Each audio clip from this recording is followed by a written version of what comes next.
அன்பு நேயர்களே வணக்கம். ஆகஸ்ட் மாதம் 23ஆம் தேதி ஞாயிற்றுக்கிழமை. ஆகஸ்ட் மாதம் 23ஆம் தேதி ஞாயிற்றுக்கிழமை அன்னைக்கு மூல நட்சத்திரம், அன்னைக்கு ஏகாதேசி. நான் தசமி காலையில் கொஞ்சோண்டு இருக்குது, விடிய காலையில். அதனால் தசமி முடிஞ்சு அதாவது விடியறதுக்கு முன்னாடியே ஏகாதசி வந்துடுது. அதனால் இது சர்வ ஏகாதசி நாளாக அனுஷ்டிக்கப்படுகிறது. அன்றைக்கி நல்ல அருமையான நாள். அன்னைக்கு வாஸ்து நாள். அன்னைக்கு வாஸ்து பூஜை பண்ணுறவங்க அந்த நாளிலே பண்ணலாம். அதற்கப்புறம் இது முதல் ஞாயிறு, ஆவணி மாதத்தினுடைய முதல் ஞாயிறு. ஆவணி மாதத்தில் சூரிய நாராயணனை நினைத்து பூஜை பண்ணக்கூடிய ஒரு அற்புதமான நாள். காலையில் நீங்கள் எழுந்து சூரிய உதயத்துக்கு முன்னாடியே வீட்டையெல்லாம் நல்லா தூய்மைப்படுத்தி என்ன பண்ணணும், முற்றத்திலே வைத்து பொங்கலிட்டு சூரிய பகவானை, சூரிய நாராயணனை வணங்க வேண்டிய ஒரு அருமையான நாள். இதனால் பார்த்திங்கன்னா நமக்கு எல்லா விதமான சௌக்கியங்களும் நமக்கு கிடைக்கும். காரணம், சூரியன்தான் எல்லாவற்றையும் நமக்கு அள்ளி தருபவன், நவகிரகங்கள அதிபதியாக இருக்கக்கூடியவன், அவனுக்கு அந்தர்யாமியாக இருந்து இயக்கக்கூடியவர் பகவான் ஸ்ரீமன் நாராயணன். அதனால் அந்த சூரிய நாராயணனை மத்தியிலே இருந்து இயக்குவதாலே அது சூரிய நாராயண வடிவமாக நாம் எடுத்துக்கொண்டு அவனை வணங்க வேண்டும். காரணம், அது ஆவணி மாதம். ஆவணி மாதம் என்பது சிம்ம ராசியிலே, சிம்ம ராசி என்பது சூரியனுக்குரிய ராசி, அவனுடைய ஆட்சி வீடு. அங்கே நல்ல பலமாக சூரியன் இருக்கிறார். அப்படிப்பட்ட ஒரு மாதமாக ஆவணி மாதம் விளங்குவதாலே இந்த சூரியனுக்கு அவனுடைய கிழமையாகிய ஞாயிற்றுக்கிழமை என்று வழிபடுவது பலருக்கும் மரபு. இந்த ஆவணி மாத ஞாயிற்றுக்கிழமை பொங்கலிடுவது என்பது பல குடும்பங்களிலே வழக்கமாக இருக்கிறது. இன்னைக்கு இன்னொரு விசேஷம் என்னன்னா, தில்லைநகர் திருச்சித்திரகூடம் தன்னுள், அதாவது திருமங்கை ஆழ்வார் அருமையாக மங்களாசாசனம் பண்ணுகின்றார். சோழ நாட்டினுடைய கடை தேசமாகிய, அதாவது 40வது திருத்தலம், திவ்யத்தலம், அந்த 108 திருத்தலங்களிலே சோழ நாட்டினுடைய கடை திருத்தலம் அப்படின்னு சொல்லுவாங்க. வடக்கில் வந்தால் அது முதல் தலமாக இருக்கும். தெற்கில் ஸ்ரீரங்கத்திலிருந்து வடக்க நோக்கி நகர்ந்தால் 40வது திருத்தலம். இந்த 40வது திருத்தலமாகிய தில்லைநகர் திருச்சித்திரகூடம், போகசயனத்தில் பெருமாள் இருக்கிறார், தேவாதி தேவனாக இருக்கின்றார். அந்த பெருமாளுக்கு 5 நாள் பவித்திர உற்சவம் நடக்கும். பவித்திர உற்சவம்னா பெருமாளுக்கு பவித்திரம் சாத்துறது, அதுக்காக யாகாதிகளெல்லாம் நடத்தி ரொம்ப பிரமாதமாக இருக்கும். இதுக்கு முன்னாடி ஒரு நாள் முன்னாடி 7 நாள் திருவல்லிக்கேணியில் பவித்திரோற்சவம் தொடங்குது.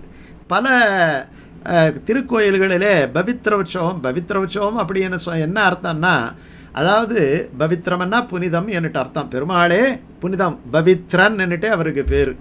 எத்தனையோ பூஜைகளில் எத்தனையோ குளறுபடிகள் நிகழ்ந்திருக்கலாம், தவறுகள் நிகழ்ந்திருக்கலாம். அந்த 365 நாள்களிலும் நடந்த தவறுகளுக்கு ஒரு பிராயச்சித்த உற்சவமாக ஆகம விதிகளிலே இந்த பவித்ரோற்சவம் சொல்லப்பட்டிருக்கிறது. அந்த பவித்ரோற்சவங்கிறது ஏக தினமாக சில இடங்களில் கொண்டாடுவாங்க, 3 தினம் கொண்டாடுவாங்க, 5 தினம் கொண்டாடுவாங்க, 7 தினம் கொண்டாடுவாங்க, 9 தினங்கள் கொண்டாடுவாங்க. அது அந்தந்த கோயிலுடைய பாரம்பரியம், வழக்கம், அவங்களுடைய வசதிகள் இதெல்லாம் பொறுத்திருக்கு. அந்த அடிப்படையில் பவித்திர உற்சவம் திருச்சித்திரகூடத்திலே உண்வாட உண்ணாது உயிர்காவலிட்டு உடலில் பிரியா புலன் 5 நொந்து தாம் வாட வாட தபம் செய்ய வேண்டாம் தமதார் இமையோர் உலகாளகிற்பீர் காணாட மஞ்சை கணமாடமாடே கயலாடு காணீர் பழனம்புடைப்போய் தேனாட மாடக் கொடியாடுதில்லை திருச்சித்திரகூடம் சென்று சேர்மின்களே என்று நீங்கள் தில்லை திருச்சித்திரகூடத்தில் காலடி எடுத்து வைத்து விட்டாலே நீங்கள் எந்த தவமும் பண்ண வேண்டியதில்லை.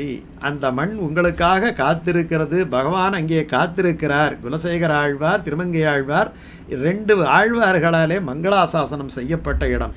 இந்த ஏகாதேசி அன்னைக்கு ரொம்ப சிறப்பான ஏகாதேசி. இந்த ஏகாதேசிக்கு புத்திரரத ஏகாதேசி, சந்தான விருத்தி தருகின்ற ஏகாதேசி என்னட்டு இந்த ஏகாதேசிக்கு பெயர். ஒரு ராஜாவுக்கு எவ்வளவோ வசதிகள் இருந்தால் அவனுக்கு பிள்ளை இல்லாமல் போயிடுச்சு. இந்த பிள்ளை இல்லாமல் போய்விட்டதே, அடுத்த ஒரு வாரிசு இல்லையே என்று அந்த ராஜா கவலைப்படுறதை விட அந்த மக்கள் கவலைப்பட்டாங்களாம். ஐயோ, நம்முடைய ராஜாவுக்கு குழந்தை இல்லாமல் போயிடுச்சேன்னுட்டு. அவர்கள் இதை என்ன செய்வது என்று அலசி ஆராய்ந்த பொழுது ஏதோ ஒரு பாவத்தினுடைய விசேஷமாக சந்தானம் அவருக்கு இல்லாமல் போயிடுச்சு. இந்த சந்தானத்தை திருப்ப ஏற்படுத்த வேண்டும் என்பதற்காக அவர்கள் முனிவரிடம் கேட்ட பொழுது அவர்கள் சொன்னார்களாம், எல்லா தோஷத்துக்கும் பிராயச்சித்தமாக இருக்கக்கூடியது இந்த ஏகாதசி விரதம். ஏகாதசி விரதத்தை அனுஷ்டித்தால் ஒருவனுக்கு கிடைக்காத எந்த ஐஸ்வர்யமோ பேரோ கிடையாது. அதனால் நீங்கள் ஆவணி மாதத்தில் வரக்கூடிய வளர்பிற ஏகாதசியை நீங்கள் அனுஷ்டித்தால் உங்களுக்குன்னா நீங்கள் அனுஷ்டித்து அதனுடைய பலாபலனை, இங்கே ரொம்ப முக்கியம் என்னென்னா, நம்ம பிறருக்காக கூட இந்த ஏகாதசி விரதம் இருக்கலாம். யாரோ ஒருத்தர் கஷ்டப்படுறார், அவருக்கு நம்ம உதவணும் என்று சொன்னாலும் கூட இந்த ஏகாதசி விரதத்தை எடுத்து தத்தம் தரலாம். இந்த ஏகாதசி விரதத்தினுடைய பலன் காரணமாக அவருக்கு உடம்பு சரியாக போகட்டும், அவருக்கு ஐஸ்வர்யம் கிடைக்கட்டும், வியாபாரம் நல்லா நடக்கட்டும், இந்த குழந்தைக்கு திருமணம் ஆகட்டும், அவங்களுக்கு நல்ல உத்தியோகம் கிடைக்கட்டும் அப்படின்ட்டு கூட நம்ம சொல்லலாம். அதே மாதிரி இந்த ஜனங்க எல்லாரும் ரொம்ப சின்சியராக இந்த விரதத்தை இருந்து அடுத்த நாள் எங்கள் ராஜாவுக்கு குழந்தை பிறக்கணும், ராஜாவுக்கு சந்தான பாக்கியம் கிடைக்கணும்னுட்டு தத்தம் தந்ததாலே அந்த ராஜாவுக்கு குழந்தை பிறந்தது. அப்போ குழந்தை பிறக்கிறதுக்காக மட்டும் இது கிடையாது, பிறந்த குழந்தை நல்லா இருக்கணும், அதுக்கு நல்ல விதமான எதிர்காலம் கிடைக்கணும் என்று நினைக்கிறவர்கள் கூட இந்த ஏகாதசி இருக்கலாம். இந்த ஏகாதசி விரதத்தை இருந்து பெருமாளை நல்ல முறையில் வணங்கி வழிபட்டு அன்னைக்கு ஆழ்வார்களுடைய ஸ்தோத்திரங்கள், ஆழ்வார்களுடைய பாசுரங்களை எல்லாம் நம்ம அர்த்தத்தோடு பாடி, ஆழ்வார் சொல்லியிருக்கிறார், என்ன சொல்கிறார், மாயன் மணிவண்ணன் தாழ்பணியும் மக்களை பெறுவர்களேங்கிறார். ஆயர் குலத்தினில் வந்து தோன்றிய அஞ்சன வண்ணன் தன்னை தாயர் மகிழ ஒன்னார் தளர தளர் நடை நடந்ததனை வேயர் புகழ் விட்டு சித்தன் சீரால் விரித்தன உரைக்க வல்லார் மாயன் மணிவண்ணன் தாழ்பணியும் மக்களை பெறுவர்களே அப்படின்னு சொன்னதால் சந்தான விருத்தி தருகிற இந்த புத்திரரத ஏகாதசி இன்றைக்கி சித்திரகூடத்தில் பவித்ரோற்சவம் தொடங்கி 5 நாள் நடக்க இருக்கிறது. ஒரு நல்ல அற்புதமான ஒரு வாஸ்து நாள். இத்தனை பெருமை நிகழ்ந்தது ஆவணி முதல் ஞாயிறு, சூரிய நாராயண பிரபுவை வழங்க வேண்டிய நாள்.